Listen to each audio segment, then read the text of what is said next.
তো চলে এলাম, দেখো সামনে গেটটা কি সুন্দর হয়েছে, আর ঠাকুরটাও খুব সুন্দর হয়েছিল। তো এসে একটু কিছুক্ষণ এখানে বসে নিলাম, কেন ঠাকুরমশাই আসতে অনেক দেরি। আমরা তখন 9:30টায় এসছি, তো ঠাকুরমশাই 11টায় 11:30টায় পুজোয় বসবে। তো আমরা কিছুটা জোগাড়জান্তি করে আবার বলল যে শ্রীটা আনতে হবে।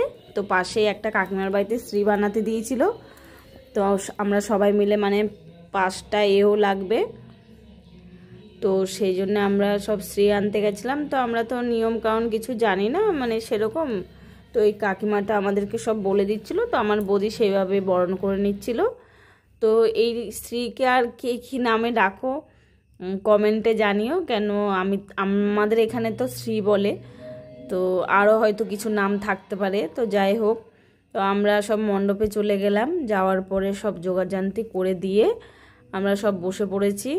তো পুজো হচ্ছিল, দিয়ে বললো যে বেলপাতা বাছো, মানে নিখুঁত বেলপাতা লাগবে, 500 বেলপাতা লাগবে মানে হোমের জন্যে। তো আমরা সেই জন্য সবাই মিলে হাতাহাতি করে মানে নিখুঁত বেলপাতা বাছছিলাম হোমে লাগবে বলে।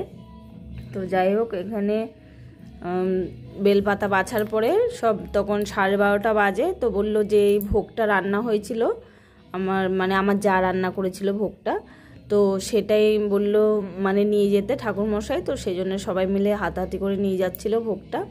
তো ভোগ সাজিয়ে দেওয়ার পরে আমরা সবাই অঞ্জলি দিলাম। অঞ্জলি দেওয়ার পরে সবাই মিলে আমরা সবাই প্রদীপ জ্বালালাম।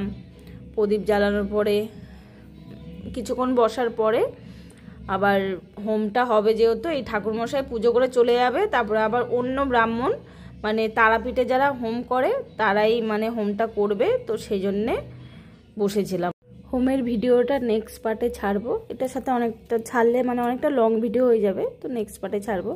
আর মাকে মালা পরিয়ে দিচ্ছে আমার হাজব্যান্ড, আর মাকে দেখতে এত সুন্দর হয়েছে মানে কি বলবো, খুব ভাল লাগছিল মাকে দেখতে।